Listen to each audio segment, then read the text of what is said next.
will remember Joe Biden as an outstanding president who defended democracy at a moment of great danger.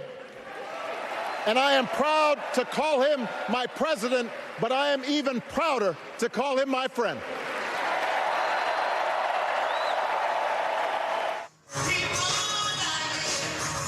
And welcome back. That was former President Barack Obama with a tribute to his former running mate at the beginning of his remarks last night. In a notable turning of the page from night one of the convention, those comments from Mr. Obama were one of just a few mentions of the sitting president on night two. Joining me now is Michigan Democratic Congresswoman Debbie Dingell. She is chair of the House Democratic Policy and Communications Committee. Congresswoman, thank you for being here. We are going to chat in a moment. We're going to pause for a second to listen to Stevie Wonder doing a sound check. Yes, you don't often get to hear this. We're going to go to Stevie Wonder. We'll be right back with our conversation.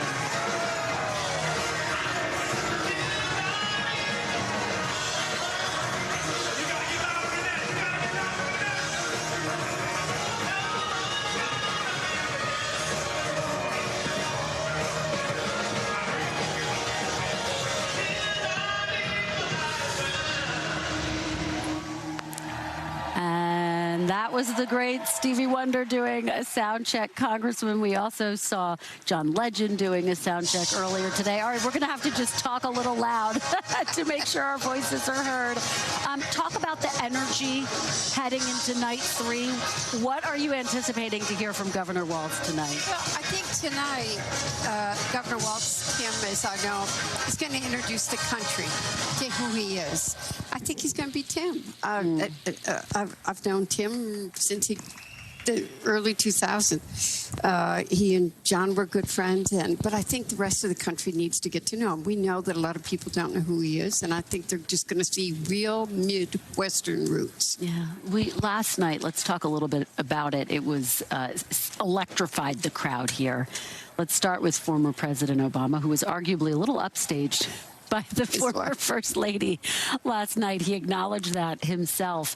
But, you know, he really tried to paint a difference a little bit between a Harris administration and a Biden administration. We didn't hear a whole lot about President Biden last night. What do you think he was arguing is the main difference between Vice President Kamala Harris and President Biden? I think what he is trying to do was to focus all of us on the future. And as I've said, Joe Biden did a great job, but the Vice President has begun to lay out what her policy priorities would be. One, it is going to be economic. It's about helping people being able to afford their own homes or to rent, to address food at the grocery store. I mean, the economy is still real in many people's lives, and I think we have to do real comparison between what she's going to do and how Donald Trump has stated very clearly what he's going to do. He's going to cut billionaires' taxes, and those corporations who want to locate overseas cut their taxes too. And yet, former President Trump gets higher marks on the economy than Vice President Harris. What does she need to do to convince people in Michigan that she would do a better job? Because clearly she hasn't done that yet. I understanding her campaign is in its infancy. It's early, but I want to say this. I think we all have a responsibility to. I quite frankly don't think this was, if you remember in 2016, I said Democrats did a terrible job of talking about trade. We all have to be talking about the economy. This administration hasn't gotten enough credit for what was actually accomplished, what was done in the bipartisan bill, what was done in the IRA. All of us have to be talking about the economy, what we're going to do to help address the inflation, but showing that compassion and empathy for people who are hurting. We need to understand people are still hurting. Yeah. I want to play a little bit of what the former First Lady had to say. Get your reaction on the other side. Take a listen. And our primary focus is not to get out the vote. It's to make sure they don't cheat. Because we have all the votes you need. You can see it. Every house along the way has signs. Trump, Trump, Trump, Trump Vance, Trump Vance. And by the way, Vance is doing a great job.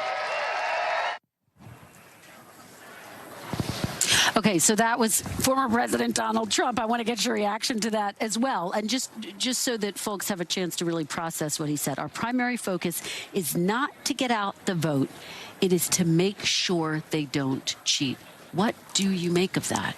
So I'm going to say several things. One, I am very worried about what happens after the election, and I have said that before to people. He has not agreed that he will accept the results of the election, and I think we all need to worry about people's trust in institution and what's going to happen.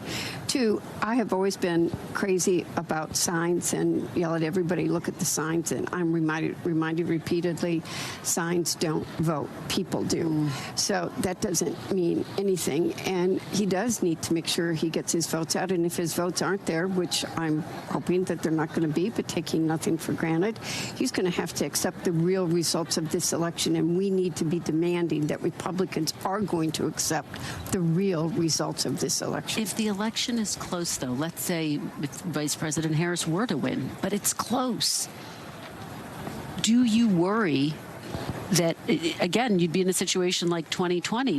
In other words, Adam Schiff has said the only way to prevent that is by a huge victory. Do you see it that way? I think the First Lady tried to say that last night as well, that we do need to, because he will. Look, he's going to play that card. We've already seen him do it once. We saw January 6th. So people need to understand every vote matters. We need to turn out the votes, and the future of democracy is at stake in November. You bring up the First Lady, so now let's listen to what the First Lady had to say last night. We do have that soundbite now. Let's take a look. Something wonderfully magical is in the air, isn't it? Yeah. You know, we're feeling it here in this arena, but it's spreading all across this country we love. A familiar feeling that's been buried too deep for far too long. You know what I'm talking about. It's the contagious power of hope.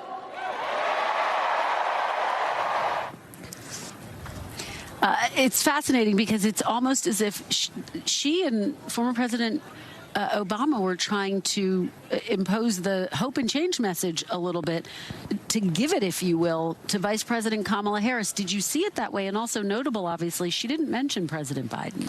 I think I love President Biden, and we all need to. He was a great president. But now we are looking to the future, and we're not going to go back. We're not going to go back on a lot of things. That's Donald Trump wants to take us back on a lot of things. I think, look, if you're out there campaigning or out and about like I am at 20 events by the end of a weekend or 25, people are feeling more positive. They're feeling more energy. Donald Trump pits people against each other. He fans the fire of hate. We need to get rid of this. We can disagree agreeably. We need to bring civility back.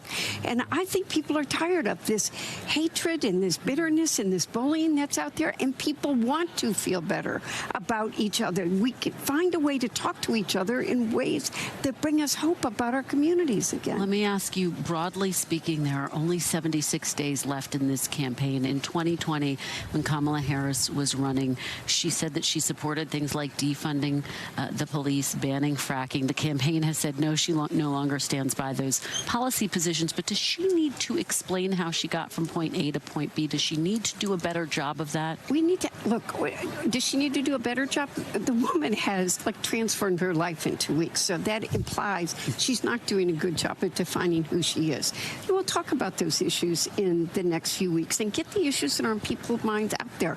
But Republicans are not going to define who we are on these issues. Democrats need to define and tell people who she is and who we are. Very quickly, 2 months ago, you were very worried about Michigan. Where do you stand now? I'm not on a sugar high. I'm not Debbie Downer. I'm Debbie determined. It is a purple state, and we are going to be purple until Election Day. And we cannot stop working until those polls are closed and every last vote is counted, which was 3 a.m. on the Michigan campus. How's that for a slogan? Debbie determined. There you go. All right. Well, thank you for joining us, Congresswoman. Really appreciate it. Always appreciate your perspective. Thanks for watching. Stay updated about breaking news and top stories on the NBC News app or follow us on social media.